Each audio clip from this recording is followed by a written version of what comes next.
여러분 지난 한 주 동안 평안하셨습니까? 무탈하셨습니까? 잘 지내셨습니까? 기후 변화 때문에 올해 전 세계 평균 기온이 기후를 기록한 이래 가장 뜨거운 여름이 될 거라고 하죠. 이제 텍사스의 여름이 시작되고 있는데 도대체 전기세는 얼마나 나올까요? 요즘 물가는 또 왜 이렇게 많이 올랐는지 장 보러 가기가 참 어렵습니다. 지구 반대편이긴 하지만 전쟁은 또 언제 끝날지 여기저기서 비행기 사고, 선박 사고 끊이질 않고 있습니다. 자연재해로 인한 여러 가지 사고들도 왜 이렇게 끊임없이 일어나는지 말이죠. 그렇죠? 네. 여러분 앞에서 제가 이런 말씀 드리기는 좀 퉁구스럽지만 왜 이렇게 또 요즘은 소화도 좀 잘 안 되는지, 맵고 짠 거 먹으면 왜 이렇게 부대낍니까 속이? 몸은 또 왜 이렇게 피곤한지 말이죠. 잠을 자고 일어나면 몸이 개운해야 되는데 개운한 느낌이 없습니다. 어떻게 잘 지내셨습니까? 혹시 지난 한 주 동안 순간순간 숨 쉬면서 지낼 수 있다라는 것을 은혜로 여기신 분 계십니까? 사실은 우리가 매일매일 맞이하는 그 하루하루가 하나님의 은혜인데 말이죠. 수많은 은혜의 겹 속에 우리가 살아가고 있는데 그것을 느끼는 것은 참 어려운 것 같습니다. 여러분, 우리가 만약에 5,000년 전에 태어났다면 어땠을까요?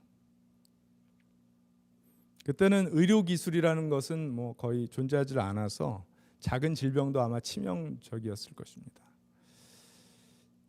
뿐만 아니라 자연재해와 야생동물의 위협 언제나 있었을 것이고요. 국가 단위가 아직 형성이 안 돼서 작은 부족들 간의 전쟁이 빈번했습니다. 그러니까 노약자들이 제대로 살아남기 어려운 세상이었을 것입니다. 사회 구조나 법적 보호도 매우 미흡해서 그냥 생존 자체가 언제나 불안한 그런 시절이었을 것입니다. 5,000년 전은 좀 머니까 500년 전은 어땠을까요? 500년 전이면 이제 인류는 르네상스 기간을 지나고 있을 때였죠. 대한민국은 아마 조선시대 이제 초기 정도 됐을 텐데 그 시기에도 여전히 많은 위험과 도전이 도사리고 있었습니다. 흑사병이 있었고요. 지금 우리가 팬데믹 얼마 전에 지났지만 과거의 패스트는 상상을 초월한 사람들의 목숨을 앗아간 병이었죠. 농업 기술의 한계로 인해서 기근이 빈번했고 종교적인 갈등이 또 끊이질 않았습니다. 온 세상이 계급 사회로 구성되어 있었기 때문에 혹시라도 가장 하층민으로 태어났다면 인권은 기대하기가 어려웠을 것이고요. 사회적인 안전망, 그러니까 소셜 세이프티넷이라고 하죠. 사회적인 안전망도 거의 없어서 개인들의 생존이 보장받지 못하는 그런 시절이었을 것입니다. 500년도 머니까 우리 100년 전을 한번 생각해 보죠. 100년 전에는 어땠습니까? 전 세계는 1차 대전이 이제 종식되고 2차 대전으로 가고 있는 시기였습니다. 대한민국은 일제 강점기였습니다. 인권 같은 건 없을 때였죠. 미국은 경제공황을 지나는 중이었습니다. 나오미처럼 먹고 살 방도가 없어서 당장이라도 아주 중대한 결정을 해야 하는 처지에 처한 사람들이 너무나 많았습니다. 가족들이 뿔뿔이 흩어지는 경우도 허다했고 굶어 죽는 사람들도 많았습니다. 인종차별도 매우 심했던 시기입니다. 혹시 보셨는지 모르겠지만 오클라호마나 텍사스 같은 곳에서 여러 명의 백인들이 흑인들을 린치해서 때려 죽이고 나무에 매단 다음에 사진을 찍어 놓은 그런 기록들이 여전히 남아 있습니다. 그러니까 지금보다 나을 게 그다지 많지 않은 사회 안전망으로 볼 때요. 환경 문제가 심각했고 그래서 납중독이나 성면 노출 등으로 인한 건강 관련 문제가 언제나 주변에 있었던 그런 시기였습니다. 제가 지금 이제 5,000년 전, 500년 전, 100년 전에 존재했던 문제들은 대부분의 문제들은 2024년도 미국에 살고 있는 우리에게는 거의 해결된 문제들입니다. 여러분 언제나 생존의 위협을 느끼면서 살아가고 계십니까? 인권 때문에 불안하십니까? 아니면 질병에 걸려도 병원을 갈 수 없을까 봐 그런 걱정을 우리가 그렇게 심하게 하지는 않습니다. 그렇게 보면 여러분 지난주에 무탈하셨습니까? 평안하셨습니까? 잘 사셨습니까? 다른 말로 하면 여러분의 삶을 겹겹이 싸고 있는 하나님의 은혜를 경험하셨습니까? 분명히 거기 있는데 잘 보이지도 않고 느껴지지도 않는 것이 은혜입니다. 5,000년 전도, 500년 전도, 100년 전도 아닌 오늘을 살아가기 위해서 오늘 우리가 이 프리스코 텍사스에서 미국을 살아가기 위해 우리가 선택한 것은 아무것도 없습니다. 그저 비교적 좋은 때에 그냥 태어난 것입니다. 물론 살면서 개인적인 차원으로 너무나 큰 고통을 받을 때도 있고 하루 사는 것이 벅차서 막막할 때가 있는 것도 맞습니다. 그런데 그때에도 하나님의 은혜는 우리와 함께하고 계십니다. 느껴지시나요? 잘 안 느껴져요. 잘 보이지가 않습니다. 우리는 하나님의 은혜의 안전망이 나와 함께 하시고 계시다라는 사실을 다시 한번 볼 필요가 있습니다. 우리의 일상 속에서 경험하는 크고 작은 일들 안에 모두 하나님의 계획이 담겨 있다라는 사실도 볼 필요가 있습니다. 하나님 우리를 사랑하시고 우리를 채우시기 위해 일하신다라는 사실을 우리가 볼 필요가 있습니다. 우리가 계속해서 보고 있는 이 룻기 이야기는 절망에 빠진 나오미를 하나님께서 어떻게 위로하시고 다시 살게 하시는지를 잘 보여주는 그런 책이요, 그런 이야기입니다. 그러니까 하나님의 헤세드 사랑에 관한 이야기입니다. 헤세드는 충성스러운 사랑, loyal love라고 제가 말씀드렸죠.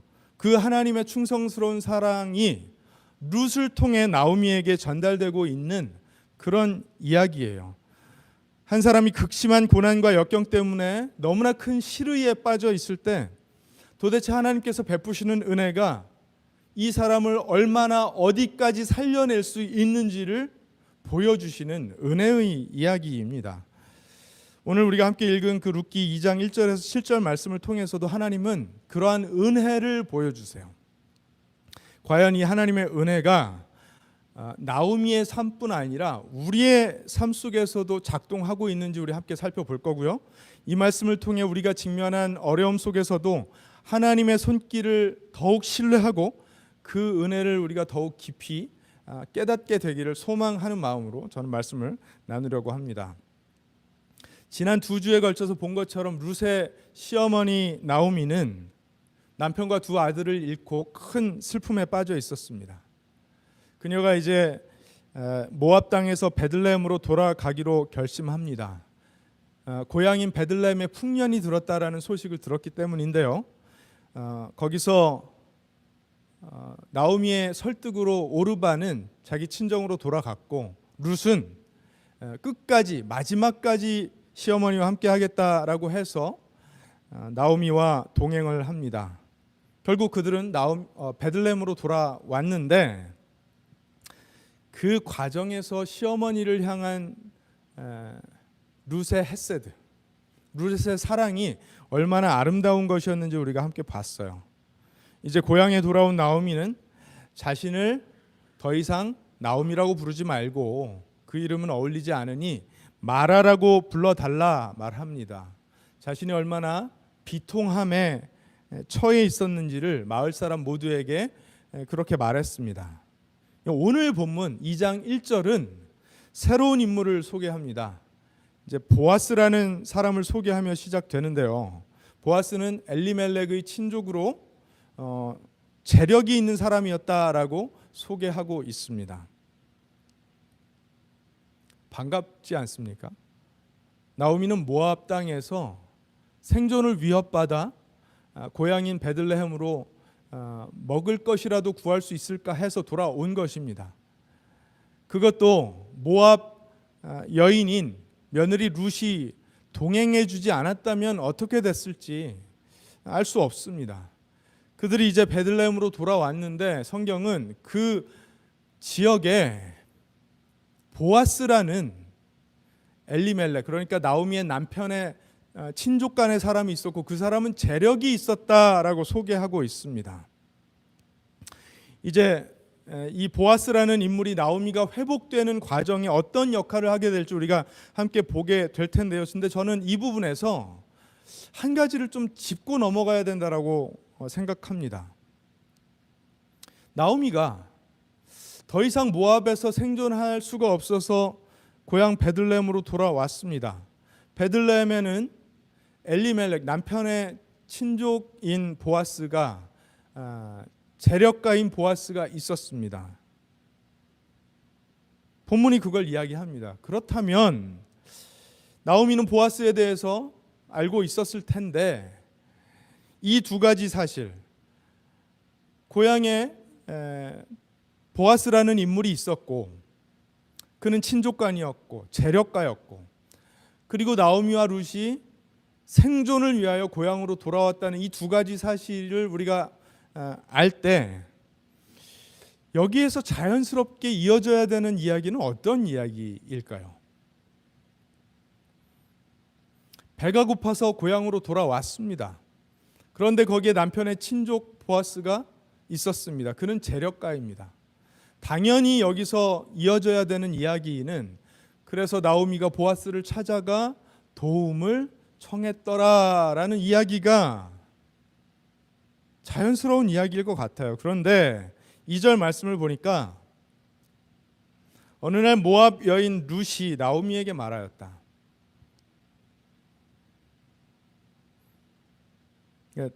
룻이 이니시에이트를 합니다. 밭에 나가 볼까 합니다.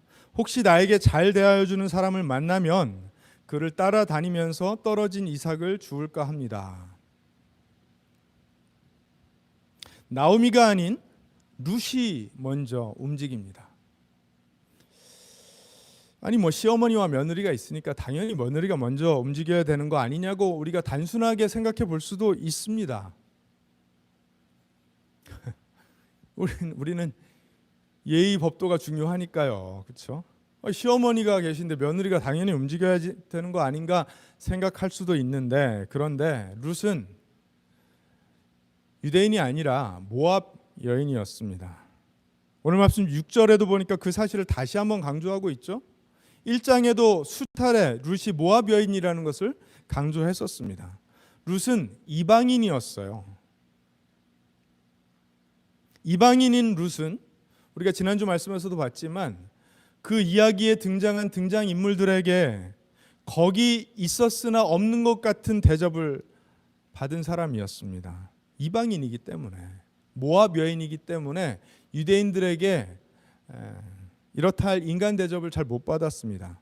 마을 사람들에게도 그랬고 나오미에게도 그랬습니다. 며느리가 옆에 있는데도 나는 텅 비어서 돌아왔다. 나에게는 아무도 없다. 이렇게 이야기했던 나오미였습니다.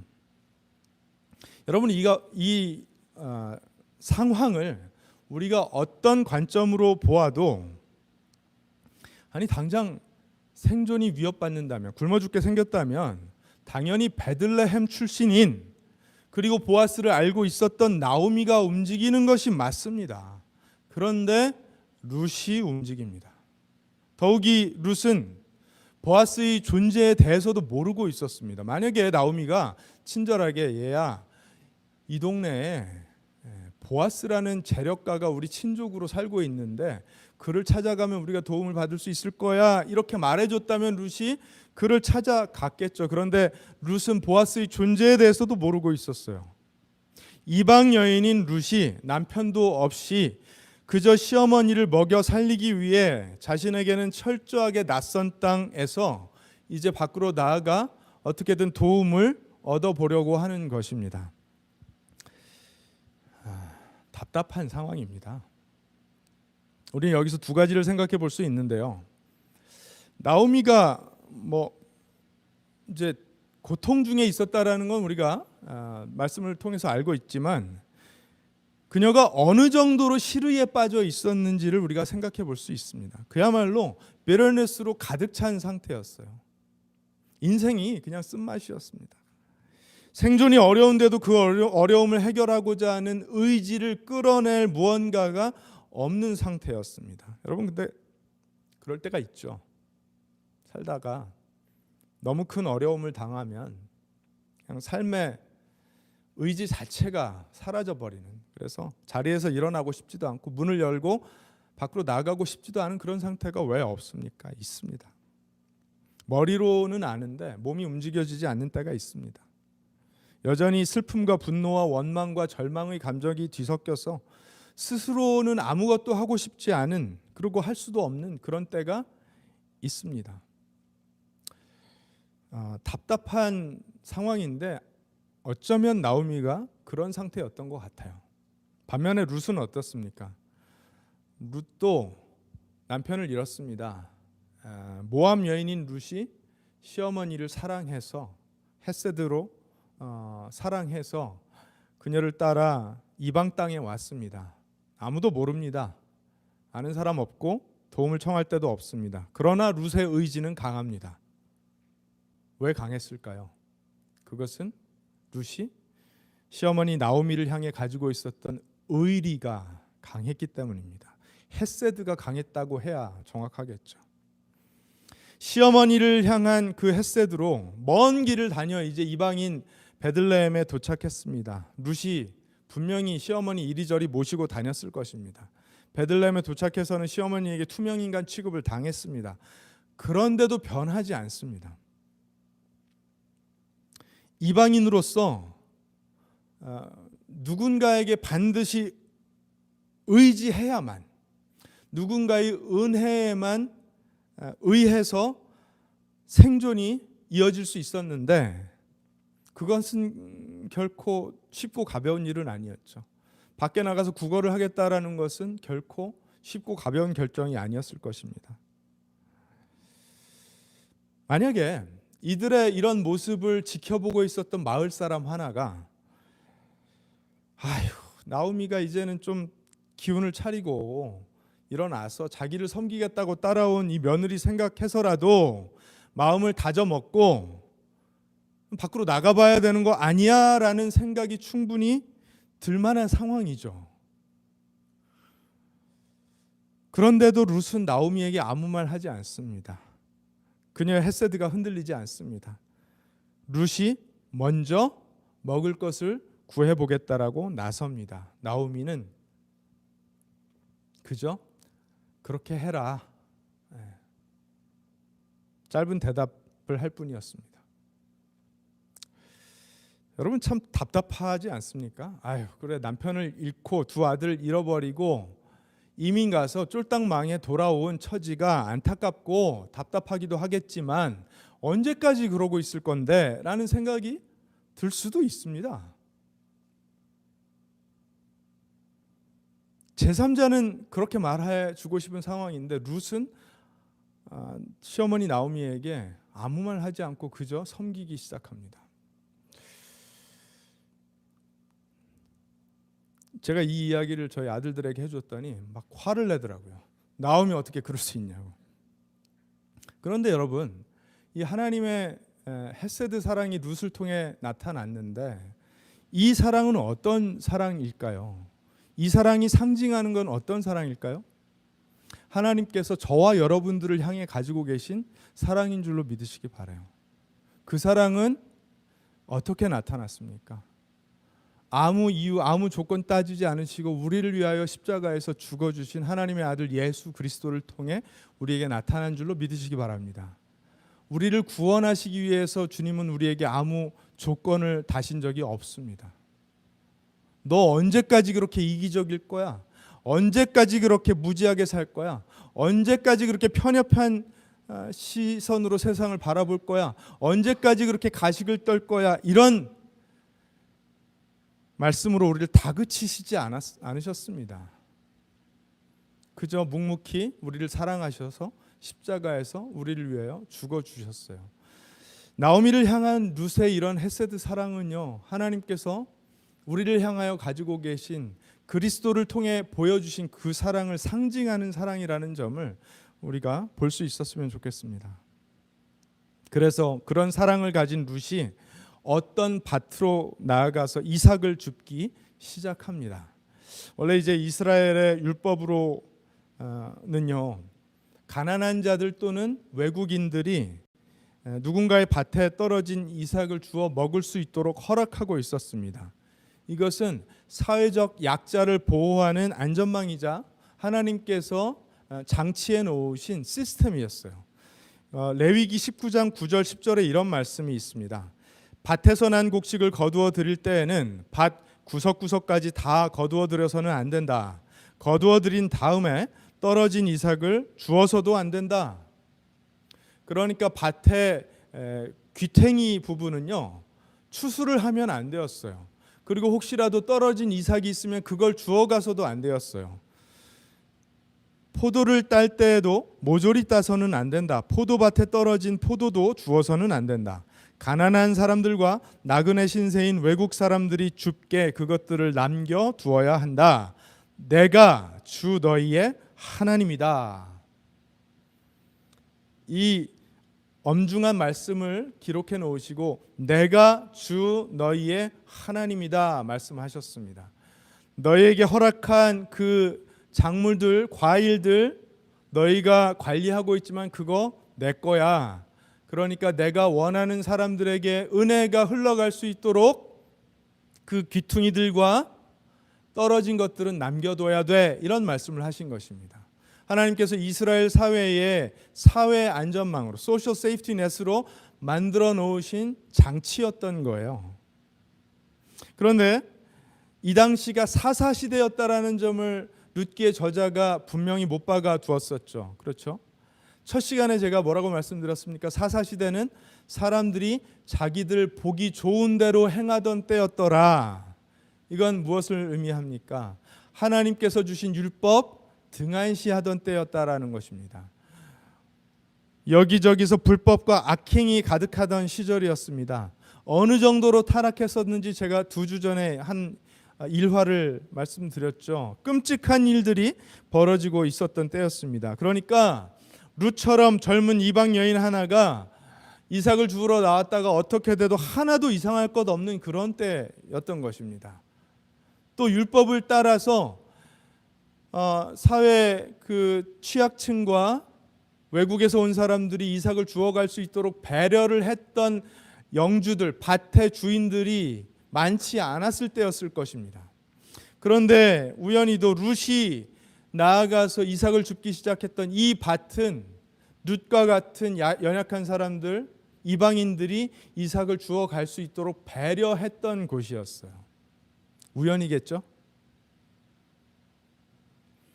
3절 말씀을 보니까 룻이 이삭을 주우러 나간 밭은 우연히도 보아스의 밭이었습니다. 그걸 지금 우연히도 보아스의 밭이었다라고 이야기합니다. 그녀가 우연히 찾아가게 된 보아스의 밭에서는 율법에 담긴 은혜가 실천되고 있었던 것입니다. 할렐루야. 그래서 룻과 같은 처지의 사람들이 먹을 것을 구할 수 있는 그런 은혜 장치가 작동되고 있던 밭이었던 것입니다. 여러분, 이것은 보아스라는 한 사람이 하나님을 경외할 때 벌어지는 은혜의 사건입니다. 하나님께서 시스템으로 만들어 놓으신 은혜의 안전망이 한 사람이 하나님의 법도를 준행하여 지키고 따를 때, 하나님을 경외할 때 일어나게 되는 것입니다. 지금 우리가 누리고 있는 사회 안전망도 하나님의 은혜겠죠. 그렇죠? 각종 병원, 의료 시스템이 있습니다. 이것도 하나님께서 인류가 진보하면서 우리 안에 시스템으로 갖추어 놓으신 은혜의 안전망입니다. 그 초기 기독교 수도원들은요, 병원을 설립하고 운영했습니다. 중세시대의 수도원은 단순한 종교적 활동에 그치지 않고 병자와 가난한 사람들을 돌보는 사회적인 역할을 감당했었어요. 예루살렘의 성 요한 병원 기사단이나 프랑스의 샤리테 병원이 그 대표적인 예라고 할 수가 있습니다. 이러한 병원들, 의료 시스템들이 오늘날의 현대 의료 시스템의 기초가 되었던 것입니다. 이것은 모두 하나님께서 사회적 약자들을 배려하셔서 우리 사회에 심어놓으신 시스템이 작동되고 발전하면서 우리에게까지 이어진 은혜입니다. 여러분, 세계보건기구 WHO의 심벌이 뭔지 아세요? 이렇게 막 좀 복잡하게 되어 있는데 그 중심에는 모세가 광야에서 들었던 그 놋뱀 지팡이가 그려져 있습니다. 각종 병원들마다 무엇이 달려 있습니까? 레드크로스가 결국은 크로스죠. 크로스, 십자가죠. 네. 뿐만 아니죠. 교육 시스템은 어떻습니까? 여러분, 교육은 누구에게나 허락된 것이 아니었습니다. 철저하게 계층에 따라서 고위층에게만 허락되었던 것이에요. 심지어는 성경조차도 교권이 오직 라틴어로만 성경을 읽으면서 서민들, 평민들에게는 성경을 읽고 해석하는 것이 허락되지 않은 때가 있었습니다. 그러나 교회는 점진적으로 많은 사람들에게 교육을 하는 것을 실천해 왔습니다. 기본적으로 성경을 읽고 쓰기 위한 기본 교육뿐만 아니라 철학, 과학, 문학 등이 교회와 수도원을 통해서 전파되었습니다. 이 전통들이 현대의 대학교육 또는 퍼블릭 에듀케이션으로 이어져 온 것이죠. 영국의 옥스퍼드나 미국의 프린스턴, 하버드, 예일 같은 대학들도 다 신학교에서 출발한 학교들입니다.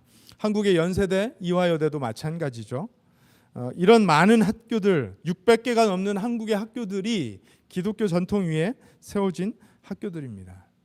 물론 기독교 전통으로 세워진 학교가 아니더라도 전 세계 교육 시스템이 자리 잡게 된 것은 하나님의 은혜이자 사회 안전망입니다.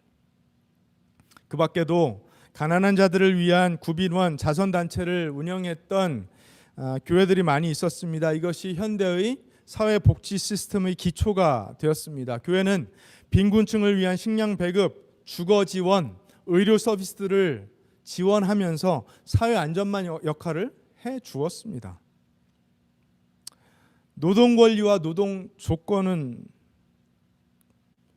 점진적으로 개선되고 있죠. 아주 최근까지도 사실은 개선되지 않고 있는 문제들이었는데 인권이나 노동자들의 권리나 이런 모든 것들은 사실 하나님께서 한 개인을 얼마나 사랑하시는지를 우리가 생각한다면 보장해 주어야 되는 그런 제도라고 저는 생각합니다. 그래서 영국의 사회개혁자이자 목사인 로버트 오웬이나 윌리엄 윌버포스 같은 사람들이 노동조건 개선과 아동 노동 금지를 위한 법 제정에 중요한 역할을 했습니다. 왜냐하면 영국은 산업혁명을 지나면서 아주 어린 아이들에게까지 노동을 강요해서 하루 종일 공장에 가두어두는 일들이 있었거든요. 이런 것들을 개선하는 일에 앞장섰던 목회자들이 있었던 것입니다. 인권과 자유도 마찬가지입니다. 미국에서 또 전 세계에서 노예제도 폐지 운동이 있었죠. 물론 끝까지 노예제도를 주장했던 입장들도 있었지만 많은 기독교 지도자들은 성경의 가르침을 근거로 인류의 평등과 자유를 주장했습니다. 노예제도 폐지 운동도 했습니다. 미국의 마틴 루터 킹 목사님 같은 분들은 인권 운동을 벌이면서 사회 개혁에 앞장섰던 사람들입니다. 여러분, 우리가 지금은 당연하게 누리고 있는 이 수많은 사회 안전망에는 오랜 시간 동안 하나님께서 간섭하여서 펼쳐놓으신 은혜의 안전망이 작동하고 있다라는 점을 잊으시면 안 되겠습니다. 물론 이제 인간의 욕심으로 빚어진 수많은 부조리와 악행들도 끊이지 않았죠. 그렇죠? 부자들이 더 많은 것을 갖겠다고 아우성치는 일들도 많이 있었지만 그런 가운데에도 하나님께서 펼쳐놓으신 그 은혜의 그물망이 우리 삶의 안전망이 되어 주었습니다. 그리고 그 은혜는 지금 오늘도 저와 여러분의 삶을 더 강력하게 지탱해주는 시스템으로 작동하고 있습니다. 오늘 본문에 등장한 그 시르에 빠진 나오미를 살리기 위해 룻이 움직인 것도, 또 룻이 보아스의 밭으로 가게 된 것도, 보아스의 밭이 율법을 따라 사회적 약자들을 배려하던 밭이었던 것도, 보아스가 그날 마침 우연히 그 밭을 찾게 되었던 것도 우연이 아니었습니다. 그 어느 한 가지도 우연이 아니었습니다. 이 모든 것들은 하나님의 은혜가 어떻게 세밀하게 연결되어서 작동하는지 보여주는 우연처럼 보이는 필연적인 사건들이었던 것입니다. 여러분 믿으십니까? 저와 여러분의 삶은 그냥 우연의 연속일까요? 그럴 리가 없죠. 하나님은 세심하게 저와 여러분들의 삶도 지켜보시면서 은혜가 우리를 지키고 지탱하도록, 견인하도록 여기저기에 은혜의 안전망을 펼쳐 놓으셨을 것입니다. 하나님께서 룻과 나오미를 돌보시고 이제는 그들의 필요를 채우시기 위해 보아스도 사용해 주실 것입니다. 여러분 오늘 본문 이야기는요, 그냥 이렇게 보면 마치 좋은 우연이 겹쳐서 일어나는 그냥 아름다운 하나의 이야기로 읽힐 수도 있지만, 하나님이 살아계시다라는 사실을 고려해서 읽으면 전혀 다른 이야기가 됩니다. 우리의 인생 이야기도 마찬가지입니다. 누군가가 그냥 우리의 인생을 살펴본다면 저런 때는 좀 운이 없었고 이때는 좀 운이 좋았네 라고 생각하겠지만 전혀 그렇지 않습니다. 하나님이 살아계시다면 우리의 삶에 일어난 일련의 사건들은 하나님의 은혜가 겹겹이 쌓아놓은, 펼쳐놓은 은혜의 안전망 속에서 우리의 인생을 지탱하고 유지하는, 견인하는 사건들의 연속이었던 것입니다.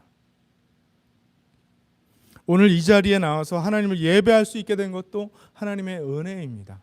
우리가 어떤 연유로 연결되고 만나서 하나님을 예배하게 되었는지 세밀하게 살펴본다면 하나님의 은혜라는 그 핵심의 키워드를 빼놓고 절대로 설명할 수 없는 일임을 여러분 믿으시기 바랍니다. 룻이 그 보아스의 밭에서 이삭을 줍는 그 순간순간 하나님이 함께 하셨어요. 우리가 삶의 어려움 속에서 하나님의 은혜를 구할 때 하나님은 거기에 함께 하십니다. 어떤 때는 우리가 좀 어리석고 좀 우둔해서 보지 못하고 느끼지 못할 때는 있을지 몰라도 그렇다고 하나님의 은혜가 거기 없었던 것은 아닙니다. 이 말씀을 생각하면서 우리가 명심하고 실천해 볼 부분들이 당연히 있겠죠. 먼저는 룻이 나오미를 위해서 행했던 이 헤세드 사랑을 생각해 볼 필요가 있습니다. 시어머니가 고향으로 돌아왔음에도 이제 당연히 움직이기 시작해야 됨에도 불구하고 시르에 빠져서 기운 없어 있을 때 아무 말 하지 않고 나오미 한 사람을 위해서 기꺼이 자신을 내어주는, 기꺼이 모험을 감수하는 그런 헤세드 사랑을 보여주었습니다. 룻이 문 밖을 나가서 그 동네를 돌아다니는 것 자체가 위험한 일이었습니다. 젊은 여인이 남편도 없이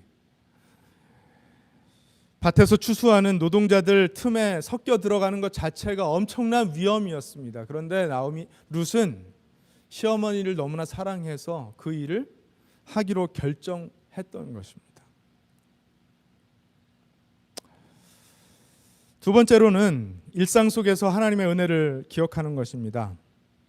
우리가 일상 속에서 마주하는 모든 사람들과 사건들 속에 하나님의 손길이 어떻게 일하고 계신지 보려고 애써야 하겠습니다.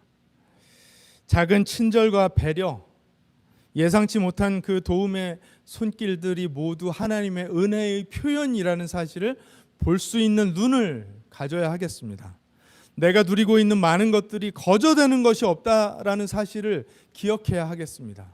오늘 아침에 우리 식탁 위에 올라온 그 밥그릇 한 공기가 절대로 그냥 된 일이 아니라는 사실을 기억해야 하겠습니다. 그 밥 한 그릇이 놓여지기까지의 모든 과정들이 엄청난 은혜의 연속이었다라는 사실도 우리가 볼 수 있어야 하겠습니다. 마지막으로 안전망으로서의 은혜를 우리가 생각해 볼 필요가 있습니다. 우리가 그렇게 누군가가 열심히 수고하고 애써서 만들어 놓은 그 사회 안전망의 혜택, 그 은혜를 누리고 살았다면 저와 여러분도 그 은혜를 실천하는 사람들이 되어야 되겠죠. 그렇죠?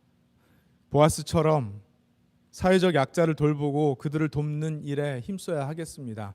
내가 조금이라도 힘이 있다면, 보아스처럼 재력이 없을지라도 내가 가지고 있는 어떤 힘이 있다면 그 힘을 사용하여서 나보다 더 어려운 사람들을 돕고 배려하는 일에 우리가 앞장서야 하겠습니다.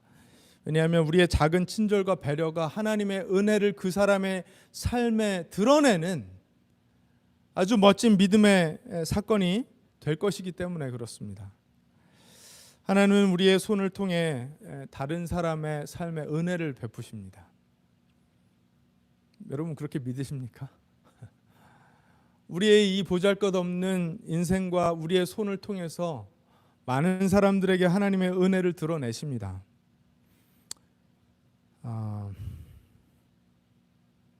우리에게 예비된 은혜가 많았다라는 것을 제가 말씀드렸잖아요. 그냥 태어나 보니까 누리게 된 은혜들이 많이 있었습니다. 이 모든 것들은 누군가는 인생을 바쳐서, 누군가는 손과 발을 움직여 이루어낸 일들입니다. 지나가면서 동네에 아름답게 지어져서 아름다운 공동체를 이루고 있는 교회가 멋져 보일 때가 있습니다. 그 안에 들어가서 참 좋다 이런 생각이 들 때가 있습니다. 그런데 여러분, 그 좋은 것은 누군가가 피땀 흘려 손과 발을 움직여 애써서 일구어 놓은 아주 귀하디 귀한 열매입니다. 우리는 그것을 누릴 뿐이죠. 그렇죠? 만약에 그렇다면 하나님은 저와 여러분을 통해서도 누군가에게 그런 유사한 비슷한 은혜가, 복이 흘러가기를 원하실 거라고 저는 믿습니다. 우리 삶 주변 어딘가에 있을 룻이 도움을 얻을 수 있는 그런 은혜의 안전망이 되어주기를 하나님은 원하실 거예요.